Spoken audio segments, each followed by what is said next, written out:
सागरसाध्याभ्यर्थं तुष्टिरस्तु पुष्टिरस्तु समृद्धिरस्तु कल्याणमस्तु सुखमस्तु अभिवृद्धिरस्तु पूर्णायुरस्तु धनानि सदा सन्तु सद्धर्म शिवराय। आचार्यों में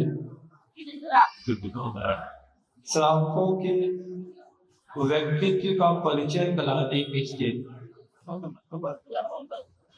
एक बहुत छोटा सा लेकिन अपने हृदय को क्षुभित करने वाला शब्द कहा। यदि व्यक्ति उस शब्द को अपने जीवन में धारण करे तो हो सकता है आचार्यों ने हमारी अनंत काली जो आत्मा सोई हुई है उसको जगाने के लिए शायद उस शब्द का प्रयोग अपन सबके लिए किया। और इसलिए आगे सुन रहे सब लोग, पूजा तो नहीं कर रहे है, माला तो नहीं चल रहे, सारे काम चल रहे तो शब्द है, आजादी बात तो नहीं करनी। शब्द के लिए बोला गया आचार्यों ने। देखो आचार्यों की वाणी को अपन यदि सम्यक रूप या समीचीन रूप से धारण करें तो वह अपनी आत्मा के कल्याण का कारण बन जाता है। नहीं तो व्यक्ति अपनी बुद्धि चौक्षण के हिसाब से उस अर्थ को ग्रहण करता है और उसी अनुरूप अपने जीवन का निर्वाह करते हुए शब्द को अनंत के रूप में परिवर्तित कर लेता है और अपनी आत्माओं को अनादिकालीन संसार में पुनः फंसा देता है। शब्द है बुरा नहीं मानना, शब्द तो शब्द है और बना ही शब्द बना है अंधा। सुना अंधा किसको बोलते हैं? अंधा है जिनमें बोला जिसकी आंखें ना हो। तो आचार्य ने इस अंधे के लिए बोला कि व्यक्ति 3 प्रकार से अंधा होता है। सुन रहे बस बात तो नहीं कह रहे। व्यक्ति 3 प्रकार से अंधा होता है। सबसे पहला व्यक्ति अंधा होता है जिसको बोलते हैं मदगाम, जो 8 प्रकार के मद आचार्यों ने बताया है।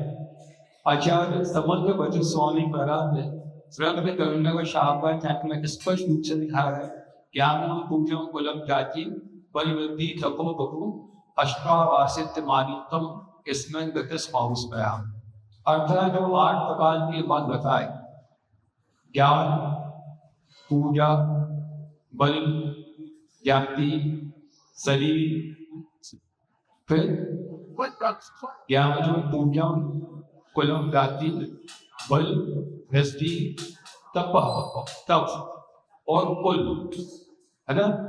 जाति बोलते हैं माता के पक्ष को और कुल बोलते हैं पिता के पक्ष को। तो ये तो होगा 8 प्रकार के मदों में लीग रहने वाला मदान।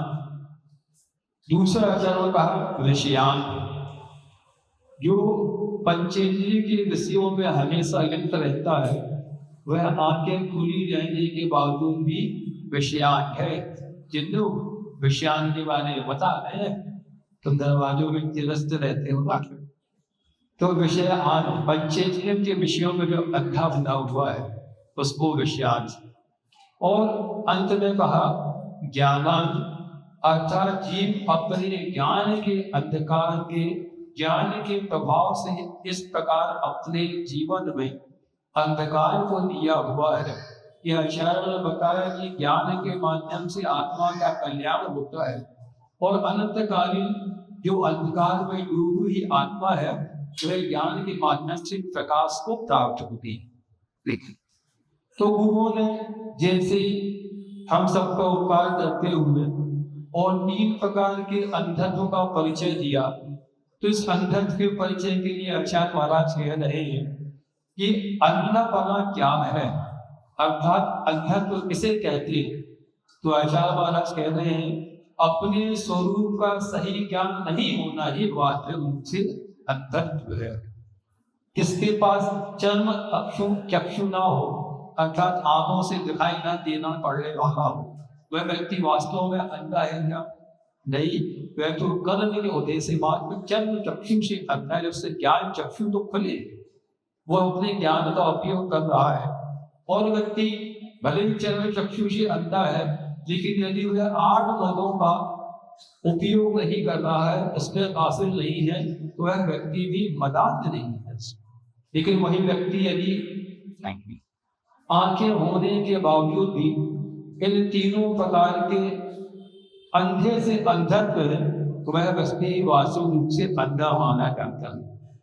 जिसके लिए अच्छा ने बताया कि व्यक्ति यदि स्वभाव को छोड़ के व्यवहार के रूप में हमेशा परिणत रहता है, उसके परिणाम कहते हैं, वह व्यक्ति वास्तविक रूप से अंधा बन। तो आचार्य कह रहे हैं कि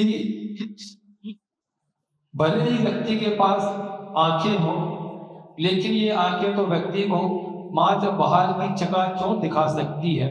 उसकी आंखें उसके अंतरंग में क्या चल रहा है इस बात से कभी ज्ञान नहीं करा पाती। इसलिए व्यक्ति आज तक एक अनादिकाली संसार के परिवारों को हो रहा है, और इसी अनादिकालीन परिणामों के कारण उसके भावों में हमेशा उथल पुथल चलती है। जिनालय में आए तो अलग भाव, जिन्हें भगवान के पास पहुंचे अलग भाव, भगवान के मस्तक पर अभिषेक के लिए जैसी छोटी सी कलसिया अलग भाव, भगवान के मस्तक पर धारा छोड़ दी अलग भाव, शांति धारा करनी थी और अलग भाव, और भगवान की पूजा करी अलग भाव, और पूजा के बाद जनाले से जैसी बाहर निकले अलग भाव। एक स्थिति से रहती जहां उत्तरोत्तर भावों में विशुद्धि होती जा रही है, और एक स्थिति वही से ऐसे कि विशुद्धि की भावना जैसे उस स्थान से हटे वह अशुद्धि में परिणत होना प्रारंभ हो जाता है। क्यों? क्योंकि व्यक्ति के भाव ही ऐसे होते हैं, और भक्ति के भावों के माध्यम से उसके जीवन में परिणामों का प्रभाव बहुत ज्यादा पड़ता है। तो आचार्य महाराज करा रहे हैं कि व्यक्ति क्योंकि भावों के कारण उसके जीवन में उथल पुथल लगा हुआ है, और उथल पुथल के कारण ही उसके जीवन जो अंधत्वपना आया है, वह अंधत्वपना प्रयोग और पुरुषार्थ करने के बावजूद भी हम भावों के कर्ता बने ऐसा कहा जाता है। आप भावों के कर्ता बने ऐसा कहा जाता है, लेकिन वहीं पर आचार्य महाराज बता रहे हैं कि हम भावों के कर्ता नहीं हैं। आज इतना जरूर है कि हमने जो पूर्व में कर्म किए हैं, उस पूर्व के कर्म के कारण हमारे भाव इस प्रकार के हो गए हैं कि हम सद्भाव के रूप में अपनी परिणति को नहीं लगा। यह विभाव का ही परिणाम है, और विभाव की परिणति के कारण जीव अपने स्वभाव को समझ नहीं पा रहा है। और उसके लिए अक्षर ने बताया कि आप कठिन प्रयास कर लो, आपने जैसे कर्म किए हैं उधर वैसे ही आएंगे। जैसे आपने पूर्व अज्ञान दशा में बबूल के बीज का वपन किया, और समय पाकर वह बबूल का बीज एक पौधे और वृक्ष के रूप में परिणत हो गया, और आप अपेक्षा कर रहे थे वहां से आम के फल की प्राप्ति हो जाए, तो हो पाएगी क्या? 3 कारण नहीं। क्यों? क्योंकि हमने कर्म ही ऐसे किए हैं, जब बीज ही बबूल का बोया है। जब बबूल का बीज बोएंगे तो हमारे लिए आग की प्राप्ति कैसे होगी? तो आचार्य बुद्धकुल महाराज इसी बात को समय साल की गाथा ग्रंथ में बहुत अच्छी रूप में बताया कि भावों का किस प्रकार से परिणमन होता है, और भावों के परिणमन में सबसे बड़ा कारण होता है अपने किए हुए कर्म। व्यक्ति चाहता तो बहुत कुछ अच्छा है, लेकिन कर्म ही उसने ऐसे किए हैं कि उसके लिए कभी वह शुभ फल की प्राप्ति नहीं होती। तो आचार्य महाराज इस उदाहरण को बता रहे हैं। उसके पहले आचार्य अमृत चंद्र स्वामी महाराज लघु तक स्फोट नाम का एक ग्रंथ है, उस ग्रंथ में बोल रहे हैं भगवान त्रिलोकीनाथ भगवान अर्थात जिनेन्द्र प्रभु के सामने अपनी बात रख रहे हैं कि हे प्रभु, मैंने अज्ञान दशा में जो विश्व रूपी बीज बोए हैं, आज वही एक बहुत बड़े वृक्ष के रूप में मेरे सामने उपस्थित हुई। देखो, इतने महान व्यक्तित्व, इतने महान आचार्य जिनका नाम अध्यात्मनिष्ठ आचार्यों में आता है, ऐसे अमृत चंद्र स्वामी महाराज, जिन्होंने समय सारे ग्रंथ से भी टीका लिखी। आचार्य दिनसेन स्वामी महाराज ने भी टीका लिखी और भी आचार्यों ने समय सारे ग्रंथ पे टीका और टीका लिखी। इसमें से दो आचार्य बहुत ज्यादा प्रसिद्ध हुए हैं। एक हुए अमृत चंद्र स्वामी महाराज, जिनको हर साधक व्यवस्थित रूप से पढ़ता है। दूसरे हैं आचार्य दिनसेन स्वामी महाराज, जिनको एकांत पक्ष वाले पढ़ते हैं। एकांत पक्ष वाले कभी भी आचार्य अमृत चंद्र स्वामी महाराज की टीका को नहीं पढ़ते, वे मात्र दिनसेन स्वामी महाराज की टीका को पढ़ते।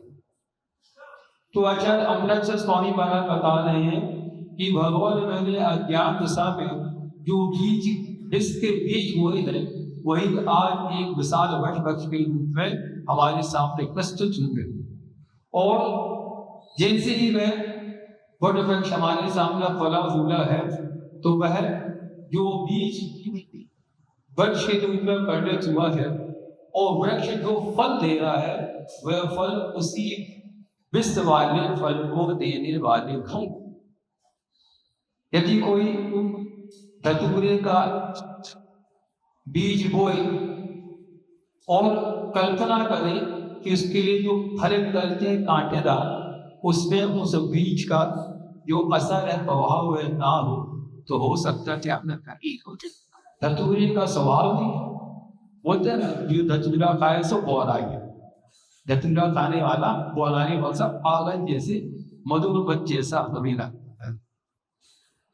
तो आचार्य महाराज ने कहा, भगवान मैंने अज्ञान दशा में बीज बोई है, उसका मुझे यह फल मिल रहा है।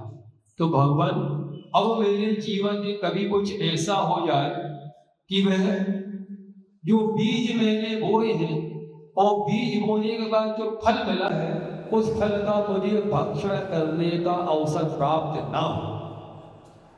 बताओ, आपने जैसे कर्म किए हैं, क्या कभी उजरे में नहीं आए? ऐसा हो सकता है? बोलो सब क्या हमने कर्म किए हैं। आप लोग समाज पाठ में कहते हैं ना, स्वयं किए जो कर्म सुवासो फल निश्चय नहीं दे थी। मतलब कर्म हम करें और हम परिकल्पना करके इसका फल दूसरे को प्राप्त हो, तीन काल में संभव नहीं। हम जो करेंगे हमको ही भोगना पड़ेगा, दूसरा उसमें निमित्त बन जाता है। यह आपकी बहुत बड़ी गलत थिंकिंग है कि दूसरे के कारण आज मेरे साथ ऐसा हो गया। आज मान लो कोई कर्म की वजह से गरीब अवस्था को प्राप्त हुआ, तो वह दूसरे को ऊपर करता है। और मान लो कहीं किसी पिताजी ने अपनी 2-3 संतानों में बंटवारा किया और बंटवारे में एक को ज़्यादा एक को कम मिल गया, जिसको कम मिला होगा बोलता पिताजी ने मेरे साथ छल कपट बोलते नहीं बोलते। और तो बोलो महिलाएं सबसे ज़्यादा गलत सर, उनकी देवनारी छाजी को एक सोने का अवसर कम ज़्यादा मिल गया, तो वहीं पर एक नया महाभारत, एक और महाभारत शुरू। जबकि कर्म सिद्धांत यही बात बताता है कि अपने लिए जो प्राप्त है वह पर्याप्त है। क्यों? क्योंकि हमने पूर्व में कर्म ही ऐसे। यदि हमने पूर्व में दूसरों के लिए सहयोग की भावना रखी होती और दूसरों के लिए सहयोग भी किया होता, तो हमारे लिए आज वह बहुत ज़्यादा फलदायी होता और एक ग्रहशाली पद को दिलाने वाला। लेकिन हमने पूर्व में कभी किया नहीं और अब उसका फल प्राप्त हो रहा है, तो फल प्राप्त होने का जीव उसमें आकर व्याकुल, जबकि यह उसका स्वभाव नहीं। स्वभाव तो क्या है? आप शांत चित्त के साथ अपने जीवन का यापन करिए, समता भाव के साथ उसका निर्वाह करिए। और समता भाव पर नाभि आचार्य ने बताया यह सामायिक काम। तो व्यक्ति जब इस प्रकार से कार्य करता है, तो कार्य करने के बाद व्यक्ति हमेशा दूसरे को दोषारोपण करता है। पूज्य गुरुदेव ने इसके लिए बहुत अच्छा हाइकू लिखा। रोज प्रवचन ले गए, उनकी का हाइकू आ जाता है। भगवान जाने कितने लोग हाइकू को सुन रहे, समझ रहे, याद करना है या वस्तु का मनन चिंतन भी करना। गुरुदेव के एक हाइकू है, भले 17 अक्षर का हाइकू है, लेकिन इतने पूर्ण रहस्यों को देने वाला, यदि इसके अर्थ को समझ जाए तो उपदेश संसार की नौका ऊँची से पार हो सकते हैं। गुरु जी ने हaiku लिखा, कर्म सिद्धांत पे घटित है, बहुत अच्छा है। यदि आप लोग हaiku को धारण कर लो तो आपके घर में रामायण और महाभारत बन चुका है। बहुत अच्छा है। व्यक्ति इस संसार और परिवेश माहौल के कारण जिस परिवेश वातावरण में रह रहा है उसकी मानसिकता हमेशा विपरीतता की ओर है। कैसे विपरीतता की ओर?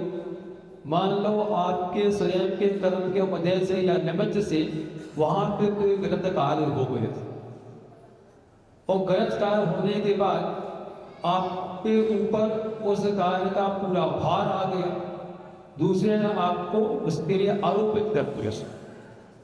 तो जिसके ऊपर आरोपित किया जाता है, जब वो व्यक्ति उसका प्रतिकार करता है तो प्रतिकार करते समय उसके भाव किस प्रकार के होते हैं? तो गुरु जी ने haiku लिखा,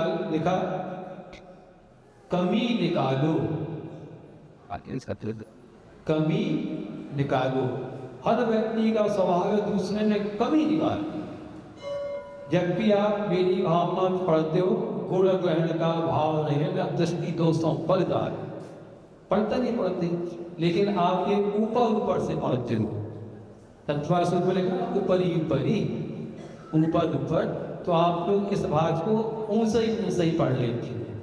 ऊपर से कमी निकालो।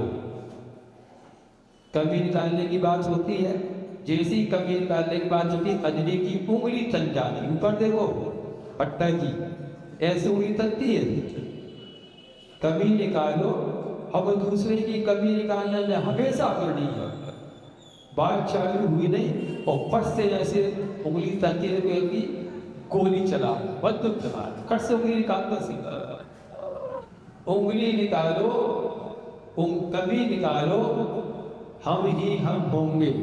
अर्थात सामने की तरफ तो एक उंगली है और 3 उंगली हमारी उंगली है।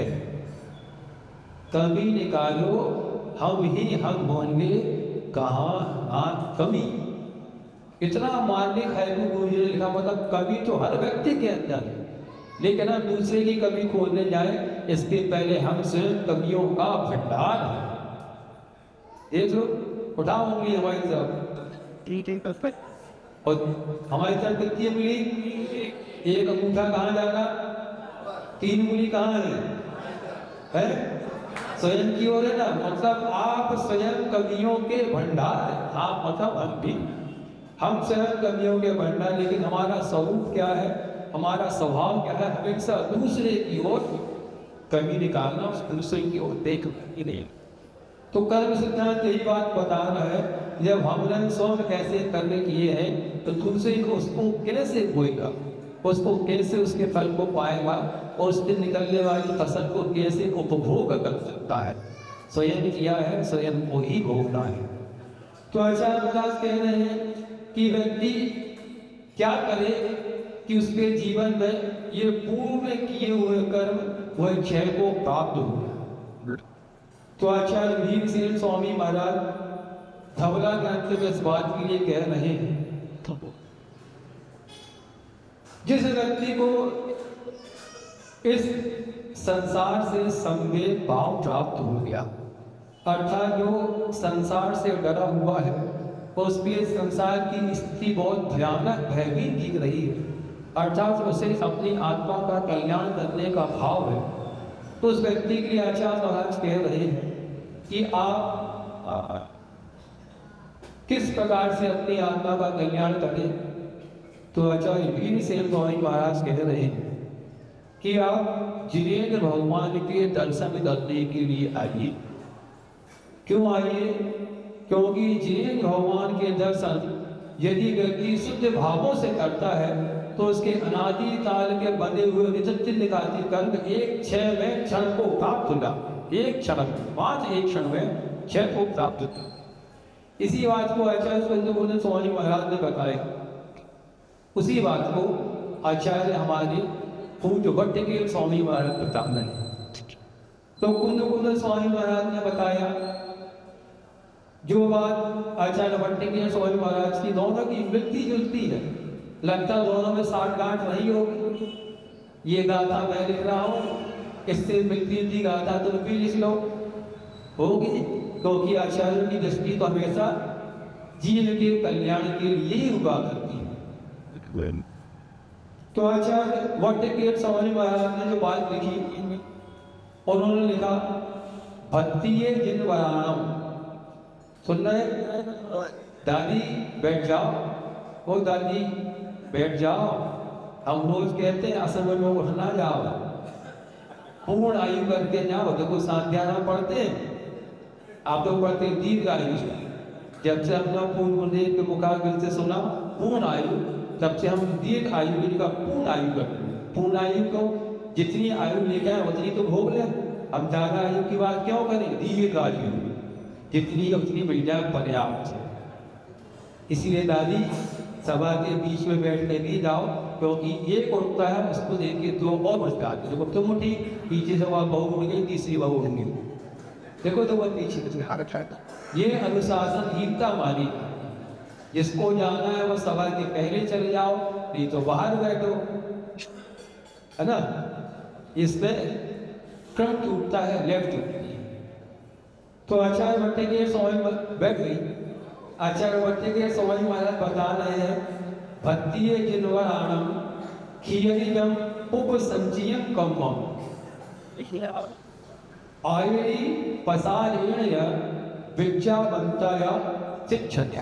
कितनी बड़ी बात आचार्य भट्टकेर स्वामी महाराज ने यहाँ बताई अपन जैसे अज्ञानियों के लिए कि जिनवरों की भक्ति करने से जो पूर्व में संचित कर्म है वे क्षण में क्षय को प्राप्त हो जाते हैं। यही बात आचार्य कुंदकुंड स्वामी महाराज ने आचार्य वीरसेन स्वामी ने बताई, और यही बात आचार्य भट्टकेर स्वामी महाराज बता रहे हैं। और साथ में एक बहुत बड़ा सूत्र इससे दे रहे हैं, एक बहुत बड़ा मंत्र दे रहे हैं। इस मंत्र को आप लोग को अपने जीवन में बहुत अच्छे से धारण करना चाहिए। अपन सब अनादिकाल से कर्मों से बद्ध पास में फंसे हुए हैं, इस संसार से बाहर निकलना भी चाहते हैं। अपने मन में बहुत तिलमिलाहट रहती है, संकल्प विकल्प रहते हैं, भगवान हम कैसे इस संसार सागर से पार हो सकेंगे, बताओ मैं इस लीला पर। मन में भावना रहती नहीं रहती, हम कब इस अतः संसार रूपी सागर से बाहर निकले। सबके मन में तो सच्चा सम्यक दृष्टि की उसके मन में बात आती है। तो आचार्य भट्टकेर स्वामी महाराज इसी गाथा में अपनी बात को आगे बढ़ाते हुए कह रहे हैं कि जिनवरों की भक्ति करने से जो अनादिकाल अर्थात पूर्व से बंधे हुए कर्म हैं वह क्षण मात्र में क्षय को प्राप्त हो जाते हैं, और आचार्य के प्रसाद यानी आचार्यों की कृपा से विद्या और सिद्धि और मंत्र की प्राप्ति होती है। हर व्यक्ति गुरु जी के पास गया जो किसी न किसी दुख के कारण दुखी था, गुरु जी कोई मंत्र दे दीजिए, कोई सूत्र दे दीजिए कि हमारी यह परेशानी दूर हो जाए। तो बता रहे हैं आप तो आचार्य महाराज की भक्ति करो, तुम जितनी आचार्य महाराज की भक्ति करोगे उतनी आचार्य महाराज तुमसे प्रसन्न हो, तुम्हारे लिए अंतरंग से अपने आप है विद्या सिद्धि करने वाली मंत्रों और विद्या को दे दी। तो आचार्य कुंद स्वामी महाराज ने इसी बात को बहुत अच्छे तरीके से रखा। यहाँ जितने लोग बैठे हैं थोड़ा सा व्यंग्य तो लगता है, सबले के सबले बनिया है। बनिया समझते? बनिया जो हमेशा से अपने लाभ की बात सोचे, फायदे की बात सोचे, वो बनिया। बनिया शब्द ही बोल रहा, बनिए ये गणिए मत बोला ना, बनिया बनिए। तो आचार्य कुंद स्वामी वाला समय साल में बहुत अच्छी बात बोल रहे हैं कि कर्म के उदय को या पुण्य और पाप के फल को इस प्रकार से समझा जा सकता है। आप सबको सोना पसंद है? बोलो तो जोर से, हो महिलाएं सोना पसंद है? आवाज नहीं आती। कार्यगन छोड़ बोलने तो बोले मांग रहे भाई, एक सिर के मुंह से आवाज नहीं निकली। बताओ सोना पसंद है कि नहीं? अभी आवाज नहीं आ रही। महिलाओं को सोना पसंद है ना? कौन सा सोना? स्लीपिंग या गोल्ड है? स्लीपिंग से भी साथ में सोना मतलब गोल्ड भी। महिलाओं के लिए जितना आभूषण या अगर सोना पसंद है उतना शायद भोजन भी पसंद ना हो। भोजन दिन में एक बार मिल जाए चल जाए, लेकिन भाई सोना मिल जाए मतलब गोल्ड, तो कह रहे कभी चेहरे की प्रसन्नता देखो, अंदर के भाव देखो, रोज समय मीठा बनाते खेले हमारे जैसा पसंद हो जाए, अगर हमारे लिए सोना कर। तो सोना आप लोग ने वैज्ञानिक दृष्टि से सुना है सोने की खदानें होती है। सुनो तो आप लोग ने वैज्ञानिक दृष्टि से सुना है कि सोने की खदानें होती है। सुना है हमारे आचार्य कुंद कुंज स्वामी महाराज इस बात को बता रहे हैं समय सारांश में कि लौकिक विभाग में लोग बोलते हैं सोने की खदानें होती हैं, लेकिन हमारे धर्म बताया है सोना बनाया जाता है। सुनना है? सोना बनाया जाता है। बताओ सोना बनाने की विधि बताए तो आप सोना बनाना चालू कर दोगे नहीं चलोगे? बताओ कौन कौन चाहता है उसके घर पे सोने की खदान मिलता है? दामाद दे लंबा नाम सबसे पहले हम बताए। तो उसके लिए बताया सबसे पहले नागफड़ी की जड़। नागफड़ी पौधा होता है, एक पेड़ होता है कांटेदार, नागफड़ी की जड़ लिख लो, सोना बनाना बताते हैं। सही में मजाक नहीं करता। आचार्य कुंद कुंज स्वामी महाराज की बात आप लोगों के सामने बता रहे। और जो सौम्योपदेश ग्रंथ इसमें आचार्य महाराज ने अपना उपदेश दिया है उसके 5वें भाग में भी गाथा का मान 260-270 के बीच है लगभग समय साथ। सब लोग देखो मोबाइल लाए, गद्दा सो रहा है, देखो क्या सो रहा है, गद्दा जाए नीचे, सवालों कुर्सी में बैठे बैठे देखो कुर्सी बैठ के देखो गद्दा आएंगे नीचे, जगाओ लगाओ, टिक्के बैठे गद्दा, टिक्के गिरना नहीं। सबसे पहला नियम उन्होंने नागफड़ी की जड़। देखो दिनेश जी क्या नागफड़ी की, सब लोग याद कर लो। हाँ, गर्भवती हथनी का मूत्र, गर्भवती हथनी का मूत्र, लाल सिंदूर और साथ में पारा, इन चारों को मिला के रख दो तो सोना बन जाए। ठीक है? इतना बड़ा सूत्र आचार्य कुंद कुंज स्वामी महाराज का। आप गरीबों को भी आपका महल सोना बनाने का दे दिया, ईंटे की, रेत की, गाने की, लोहे की, गिट्टी की महल बना के वही भैया, अब सोने की बनाओ कॉलोनी। चार चीज आप लोग को दी, नागफड़ी की जड़, गर्भवती हथनी का मूत्र, लाल सिंदूर और साथ में पारा, ये चार चीज मिला के रख दो तो सोना बन जाएगा। ये तो आचार्य महाराज ने नहीं बताया, लेकिन आचार्य महाराज ने इसके आगे एक बात और कही। सुनो महिलाएं, अब आ गई तुम्हारे काम की बात। आचार्य महाराज ने बताया इतना सब तो फिर भी सरल है, लेकिन यदि तुम्हारे पुण्य कर्म का उदय होगा तो सोना बनेगा, नहीं तो सोना नहीं बनेगा। ये है कर्म को समझने की व्यवस्था। सुबह पुण्य से सुबह पापा से आचार्य उमा स्वामी महाराज यही बात करता है कि तुम सब कुछ कर लो, लेकिन यदि तुम्हारे साता कर्म का पुण्य कर्म का उदय नहीं है तो तुम्हारे लिए सोना भी राख के बराबर है। अब तक पुण्य को याद करो, हाथ में सोना दिया, जैसी हाथ में लाया वह जलता हुआ अंगार बन जाए।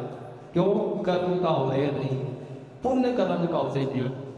तो कर्मों की व्यवस्था को समझने के लिए आचार्य महाराज इतने सरल सरल उदाहरण अपने सामने दे रहे हैं, लेकिन हम समझ नहीं पा रहे। हम हमेशा दूसरे को हमेशा दोषित करते हैं। कमी निकालो, दूसरे की कमियों को निकालने के पड़े। दूसरे ने हमारी कमी बताई तो भी उंगली तान दी, तेरे कारण मेरे साथ आज ऐसा हो गया। यदि तू मेरे साथ ऐसा नहीं करता आज सागर रहता सेठ साहूकार। तूने मेरे लिए समाज में, कॉलोनी में, मंदिर में, जिनाला में बदनाम कर दिया। तूने मेरे व्यापार को घाटा कर दिया। हमेशा दूसरों को बोलते नहीं सर, तेरे कारण मैं अर्श से फंस गया। हमेशा मुश्किल। लेकिन आचार्य महाराज अपने कह रहे हैं, क्या कह रहे हैं? कमी निकालो, हम ही हम होंगे। अर्थात जितना कर्म का उदय हमारे सामने आप प्रस्तुत हो रहा है, ये सब हमारे द्वारा किया हुआ पूर्ण है। अब जो हमने पूर्ण किया है वह हमारे लिए यहाँ साकार रूप में कैसे परिणित होगा? कर्म किए हैं और कर्म करने के बाद भाई हंसो नहीं, ये तो बात कर्म को जैसे महिला पर्याय मिली है। अरे धिक्कारा जाता है जिन कर्म महिला पर्याय के लिए, पुरुष पर्याय को सबसे ज्यादा सौभाग्यशाली माना गया। कर्म की वजह की बात बता रहे हैं संत लोग कि कर्म की वजह से सारी स्थितियां प्राप्त हुई हैं, तो हम कैसे उससे बाहर निकलने का प्रयास करें? किया हमने है, उदय में आया तो भोगना भी स्वयं को पड़ेगा। एक और हाइकू अच्छा, कर्मों की मार। देखो भाई कुछ पढ़ लो। कर्मों की मार पड़ी जिस भी घड़ी सहनी पड़ी। एक गिरोह हाइकू सुनाते हुआ है। ये कर्म सिद्धांत की ऐसी व्यवस्था है कि व्यक्ति कर्ता स्वयं हमेशा दूसरे से होता है। जबकि जैन आदम यह बात बताता है, जैन धर्म जैन दर्शन बात बताते हैं कि स्वयं का है तो स्वयं ही कर्मा है। इसलिए आचार्यों ने कई बार कह दिया, दूसरे जीव के कर्ता भोक्ता स्वामी बनने का प्रयास मत करो। करोगे तुम्हारे लिए हमेशा पाप का ही बंध होगा, क्योंकि जब ये देह तुम्हारा नहीं है तो दूसरा तुम्हारा कैसे हो सकता है? तो अब जब इस प्रकार के तर्क है तो हम ऐसा क्या करें भगवान की हमारे ऐसे असाता कर्मों की उदय उदीर्णा हो, क्षय को प्राप्त हो, और जब पुनः कर्म का उदय आए तो वह असाता कर्म हमारे लिए साता के रूप में परिणित हो। असाता कर्म किए थे, बांधे थे, उदय में आ गए, अब क्या करें? तो आचार्य महाराज बता रहे हैं, आप जिनवरों की पंच परमेष्टि की भक्ति करो। अब जितने भावों से, जितनी विशुद्धि, जितने निर्मल प्रणामों से उनकी भक्ति करोगे, आपकी उसका फल भी वैसा ही प्राप्त हो। एक घटना याद आई। पूज्य गुरुदेव के साथ हम लोग जब भोपाल में चातुर्मास में थे वर्ष 2016 में, और चातुर्मास के उपरांत जब पास में एक छोटी सी कॉलोनी है भानपुरा, जहाँ पर पूरे बुंदेलखंड के लोग रहते और बहुत मध्यम वर्ग के परिवार वहाँ पे, जो आसपास के छोटे छोटे गांवों से जिनका व्यापार वादी के माध्यम से निर्वाह नहीं हो पाता, वे लोग भानपुरा में जाके रहे और आज अच्छे से अपने जीवन का निर्वाह कर रहे हैं। तो पूज्य गुरुदेव के आशीर्वाद से 2016 में भानपुरा में पहुंचे और वहाँ पे गुरुदेव के आशीर्वाद से पंचज्ञान महोत्सव संपन्न हुआ। पंचज्ञान महोत्सव संपन्न हुआ, बिहार हो गया, गुरुजी साहब भी आए थे, सिरवानी पंचानन, तड़ाव पंचानन, भावनगर में 9 दिन रहे और यहाँ से बीनावाड़ा होते हुए और गुरुजी चले गए थे डोगर में। तो कल से जब 2020 में पूर्ण गुरुदेव के आशीर्वाद से हम लोग का उपसंग बना और हम लोग संभव सागर महाराज जी के साथ 9 मार्च 2021 में सागर में चातुर्मास, भोपाल में चातुर्मास दृष्टि। तो पूर्ण गुरुदेव ने नेमावर परिचालन के बाद जब हम लोग को भोपाल से चातुर्मास के लिए संकेत दिए तो गुरु ने हम लोग से एक बात कही थी। हम लोग पूरे 9 साधु बैठे थे, पूरे 9 साधुओं से कहा कि आप लोगों को भोपाल की एक एक कॉलोनी जाना है और जाके हर कॉलोनी वाले को जो वहाँ पर एक ऐतिहासिक तीर्थ बदला है हबीबगंज, उस जनाले से सबको जोड़ना है, सबकी भावनाएं जोड़ना। जी गुरु जी जो पूर्ण गुरुदेव ने आशीर्वाद दिया और पूरे 9 के 9 महीना 5.5 महीने भोपाल की हर कॉलोनी में गए और हर कॉलोनी में जाने के बाद वहाँ के साधुओं ने भी हबीबगंज के लिए बहुत बड़ा चढ़कर सहयोग किया। तो परीक्षण के बाद जब हम लोग सब कदम बिहार के लिए तो हम लोग पहुंचे भादमिया। 2 का दिन था, अनंत चतुर्दशी के 2 दिन बाद 2 राती 2 का दिन था। लगभग 9-9:15 बजे भानपुरा पहुंचे तो वहां पर अभिषेक चल रहा था। हम लोगों ने दर्शन किए, सावा का महाराज जी शांति हारा करा दी। हम लोग शांति हारा कराने बैठे, पूरे 9 महाराज वहाँ पर संक्षेप में 2 महाराज का उद्बोधन प्रवचन के हुआ और प्रवचन के पूर्व जो शांति धारा हुई थी। महाराज अभी स्वाद है मॉडल शाही कितने सारे काम करम पाई एक साथ। तो प्रवचन के पूर्व में जो शांति धारा हुई तो एक व्यक्ति ने शांति धारा की बोली ली 15,000 रुपये। ठीक है, अब साधु संप्रदाय के लोगों के भाव तो होते ही नहीं, तो उसने 15,000 रुपये की बोली ली और हम लोग भी प्रवचन से सुना के आहार चलिए हम चले गया। अब चूँकि 9 महाराज थे तो हम बैठने का स्थान होते होते रहा था, मंदिर में बैठ गए। मंदिर में बैठे तो वहाँ की कमेटी चूँकि आचार्य श्री के साथ थे, उस समय आचार्य श्री के बॉडीगार्ड जैसे थे तो कमेटी परिचित थी। क्यों भगवान से मिलने जाना, पहले चौकीदार से ले लो। तो हम लोग सब परिचित थे, परिचित परिवार सब लोग आए, सबने एक्सेप्ट की सब किया और उन्होंने भावना रखी महाराज जी अब आप लोग आए हो और लगभग 5 वर्ष हो गए हैं। अब जाके यहाँ के जो मूल है बहुत बड़े मार्च लगभग 17 या 19 फीट की है वो भूल सही चिक्कू की बात, चिक्कू क्या नहीं देखा हो। महाराज जी यदि आप लोग आए हैं और आप लोग के सामने यदि भगवान का मस्ताभिषेक हो जाए तो अच्छा रहेगा, कर लो भैया। लेकिन हम लोग मस्ताभिषेक एक भावना से करेंगे। क्या महाराज जी, इसकी जितनी राशि आएगी वह पूरी की पूरी हबीबगंज जनाले के लिए जाएगी। समाज के लोगों ने बहुत सरलता सहजता के साथ जी महाराज जी इसकी जितनी राशि आएगी पूरी